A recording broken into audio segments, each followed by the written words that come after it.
Qancha pul oldi? Qattiq gap. 15 ming oldu. 15 ming dollar. Nima ishida javob berish evaziga oldi? Ve bekler ruhsatlamasını çıkarıyor. Nima ruxsatnoma? Konuş. Ko'ryapsanmi? Zor mu?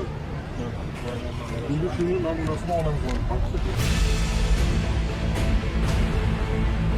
Qo'zg'olon fuqaroda olgan pulingizni qayerga qo'ydingiz? Yana orqa cho'ntagida. Ko'ryapsizlarmi? Sizlari bormi? Endi buni sana olamiz.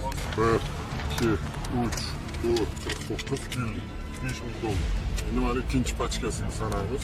97, 98, 99, 100, 10 ming dollar. Ikkalasini qo'shganda 15 ming dollar. Peki 798, 898, 25, Y. Qo'shimlar. Qolgan jarayonlarni bu yerda imkoni bo'lmaganligi uchun mana boshqarmasiga boramiz. Shu yerda